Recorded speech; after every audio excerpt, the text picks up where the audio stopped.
आज हम भी वही कर रहे हैं। हमारे सामने नबी का कोई हुक्म आता है, हम कहते हैं ये तो बहुत सख्त बात है, नबी तो ऐसी बात कर ही नहीं सकता, ये तो अकल को ही नहीं लगती, तो लॉजिक को नहीं लगती, ये तो मौलवियों ने बात बनाई हुई है। विदाउट डूइंग एनी रिसर्च हम में से कितनों को सोर्सेज ऑफ शरिया पता है? अगर मैं अपनी क्लास में मतलब अक्सर स्टूडेंट से पूछता हूँ, वो लेवल को पढ़ाता हूँ मैं, कि सोर्सेज ऑफ शरिया क्या होती हैं, अगर तो इस्लामियत में पढ़ा है जवाब दे देते हैं, अदरवाइज़ ये भी नहीं पता सोर्सेज ऑफ शरिया है क्या। कुरान नंबर 1, हदीस नंबर 2, उसके बाद आसार सहाबा के अक़वाल नंबर 3, इजमा नंबर 4, कंसेंसस इजमा क्या होता है इस ये भी नहीं हमने इतना पढ़ा, क़ियास नंबर 5, इज्तिहाद नंबर 6, उर्फ नंबर 7, उर्फ custom of a society, custom भी देखा जाता है लेकिन वो लीस्ट है। अगर कोई मामला कुरान से नहीं समझ आ रहा है, हदीस की तरफ रेफ़र करें। हदीस से भी नहीं आपको समझ आ रहा है, यानी कि आप समझते हैं कि इस पे उलमा की राय लेनी चाहिए, तो आप सहाबा के अक़वाल पढ़ें, सहाबा की तफसीर की तरफ जाएँ। तफसीर इब्न कसीर सहाबा की तफसीर, इब्न अब्बास की तफसीर है। सहाबा से भी चलें, आपको समहाउ एक मैटर नहीं नज़र आ रहा, आप इजमा देखें, उम्मत का इजमा किस पे, कंसेंसस किस पे, इंटेलेक्चुअल्स का।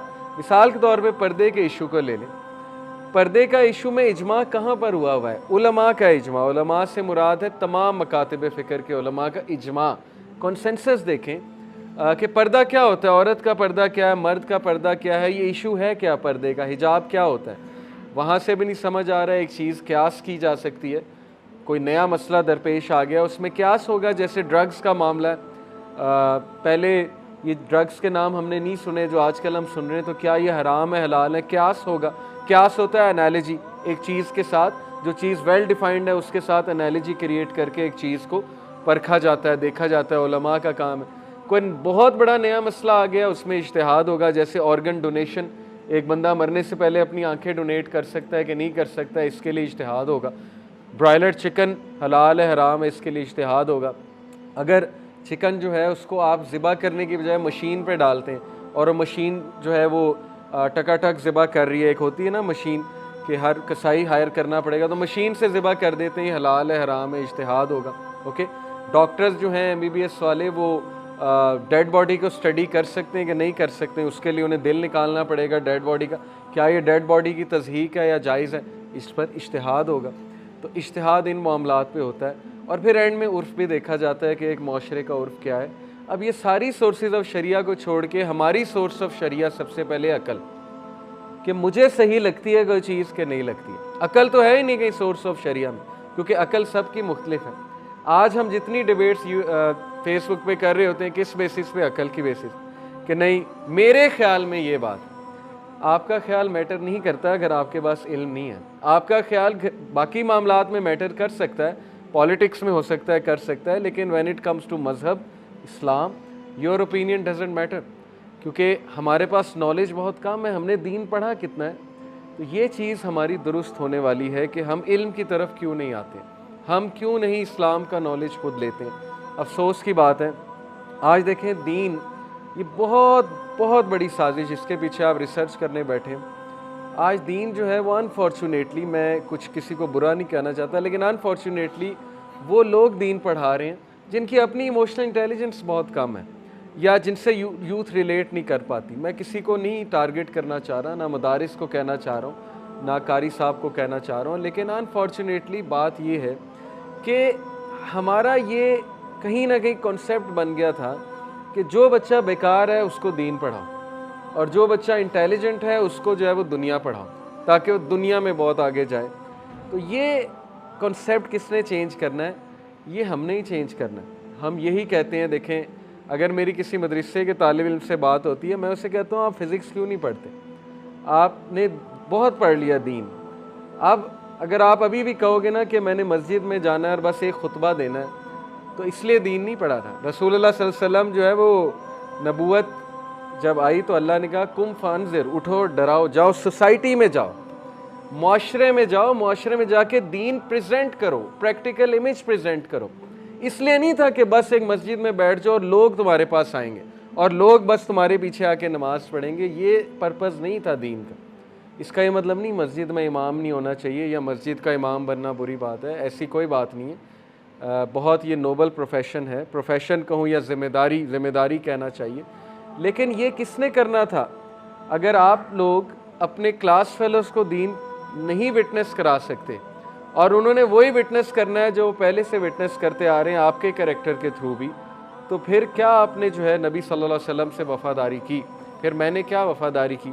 अगर मैं भी उन्हीं की तरह बन रहा हूँ, जिन डिस्कशंस में वो इन्वॉल्व हैं मेरे क्लास फेलोज़, मैं उनके साथ बैठ के हंसता भी हूँ, गप्पे भी लगाता हूँ, नहीं अनिल मुनकर नहीं करता, अमर बिल मारूफ नहीं करता, मेरी कोई हरकत ऐसी नहीं है जिससे मैं साबित करूं कि मैं एक प्रैक्टिसिंग मुसलमान हूं, फिर इस्लाम कैसे उन तक पहुंचेगा? ये हमारे अंदर एक बहुत प्रॉब्लमेटिक चीज़ है जिसमें मैं आज बात करना चाहता हूं। देखिए, मेरी भी जो स्टोरी मैंने आपको कहा इंशाल्लाह नेक्स्ट लेक्चर में मैं आपको सुनाऊंगा। मेरी भी कोई स्टोरी ऐसी है कि मैंने एक ऐसी लाइफ गुजारी, गाफिल लाइफ जिसे कहते हैं, गाफिलून में से था, पता ही नहीं था सही गलत का, पता ही नहीं था, केयरलेस लाइफ थी, कभी तवज्जो ही नहीं दी इस तरफ अनटिल ज़ाहिर है कि तवज्जो इस तरफ देनी पड़ी। ज़िंदगी में कुछ ना कुछ ऐसा होता है कि इंसान को तवज्जो देनी पड़ती है, और जब तवज्जो दी तो फिर ये ठान ली कि नहीं, अब इस्लाम इंशाल्लाह लोगों तक पहुंचाना है, अपने किरदार के थ्रू भी और अपनी बातों के थ्रू भी और स्टेटस को चैलेंज करके भी। यही मुसलमान होता है असल में। तो कुरान को पढ़िए। देखें, अगर हम इतना अरसा कनेक्टेड हैं इस क्लास से, तो अब हमें इल्म की तरफ आ जाना चाहिए, हमें इल्म की जुस्तजू में निकलना चाहिए। जब इल्म की जुस्तजू में निकलेंगे, अल्लाह ख़ुद हमें कनेक्ट करता जाएगा इंशाल्लाह। जब मैं डिटेल में अपनी लाइफ के बारे में बताऊंगा, आप लोग देखेंगे कि मैं आज खुद हैरान होता हूँ कैसे कनेक्ट किया अल्लाह ने। मैं दुबई भी गया ट्रेनिंग लेने, जब इरादा था दीन पढ़ने का, फिर दुबई तक भी गए। अनस भाई से पता नहीं अल्लाह ने कैसे मिलवा दिया, 2010 में मुगीरा से कैसे मिलवा दिया। मैं डॉक्टर बिलाल फ़िलिप से भी मिला, जो आलिम आता था उससे मुस्तफ़ीद होते थे, फ़ायदा उठाते थे। तफसीर जब पढ़ने निकला, अनस भाई के पास भी गया, मुख्तलिफ़ उलमा के पास गया, तफसीर का मुतालिया किया। क्यों? क्योंकि मुझे लगता है कि अल्हम्दुलिल्लाह अल्लाह की तरफ से हुआ कि मैंने इरादा कर लिया था दीन पढ़ने का। जब बंदा इरादा कर लेता है, फिर उसकी राह हमवार हो जाती है, फिर अल्लाह कनेक्ट करता है, फिर वो ढूंढता है और अल्लाह उसे वो चीज़ दे देता है जो चीज़ वो ढूंढ रहा होता है। तो इसलिए अगर आप इरादा करेंगे दीन पढ़ने का, दीन को समझने का, तो इंशाल्लाह अल्लाह ताला आपको सही लोगों के साथ ही कनेक्ट कराएगा। स्पेशली अगर आप नमाज में इहदीना सिरातल मुस्तकीम बहुत नियत के साथ कहते हैं। इसका तर्जुमा है ना, हमें सिराते मुस्तकीम पे चला। तो ऐसा कैसे हो सकता है अल्लाह आपको जो है वो सिराते मुस्तकीम की जगह गलत रास्ते पे चलाएगा, जबकि आप उससे मांग रहे हैं कि सिराते मुस्तकीम मुझे दे। तो ये आप लोगों का काम है, यूथ का काम है। आप जैसे पढ़े लिखे लोग अगर दीन नहीं पढ़ेंगे, तो फिर याद रखें कि दीन को जो रिप्रेजेंट करने वाले लोग हैं, ज़ाहिर है उन्हें फिर उस नज़र से नहीं देखते आम लोग, लेकिन आप लोग को ज़ाहिर है कि उस नज़र से देखते हैं कि ये चलता फिरता हम जैसा आम बंदा है। अगर ये दीन की बात कोई कर रहा है तो इसका मतलब हम भी दीन पढ़ सकते हैं। इसका मतलब दीन कोई सुपरफिशियल चीज़ नहीं है। हमने सुपरफिशियल बना दी है ना, हमने सहाबा के कैरेक्टर को सुपरफिशियल बना दिया है कि आम आदमी सोचता है कि ये मैं तो पहुँच ही नहीं सकता, मेरा तो है ही नहीं, ताल्लुक़ ही कोई नहीं है। अंदर वो यही सोचता है, वाह वाह बहुत करते हैं लेक्चर सुन के, लेकिन अंदर अंदर यही सोच रहे होते हैं मेरा तो इनसे कोई ताल्लुक़ नहीं। मेरा आइडियल वही है जेफ बॉसन, क्योंकि मेरा ताल्लुक़ पैसे कमाने से, सक्सेस से है। सक्सेस का जो हमने एक वो इमेज बना दी है सोसाइटी में कि सक्सेस इज़ अ लैडर, उस लैडर को क्लाइंब करना है, दैट सक्सेस। हालांकि सक्सेस में लैटरल ग्रोथ भी होती है। लैटरल से मुराद है राइट एंड लेफ़्ट। हमने सिर्फ एक ग्रोथ रखी ऊपर, इसलिए हर माँ बाप जो है वो बच्चे को फजर के लिए नहीं उठाता, लेकिन ट्यूशन भेजने के लिए सुबह भी उठा देता है। क्यों? क्योंकि उसे पता है ऊपर जाना है, फर्स्ट आना है। फर्स्ट से नीचे अगर आए, 90% से अगर नीचे आए तो बस ये ख़ानदान में बदनामी हो जाएगी, क्योंकि सक्सेस की डेफिनेशन ही है ऊपर जाना है बस। तो ऊपर जाना सक्सेस नहीं होता है, राइट लेफ़्ट और आगे पीछे लैटरल ग्रोथ भी होती है सक्सेस की। ये हमें गलत कॉन्सेप्ट सक्सेस का दिया।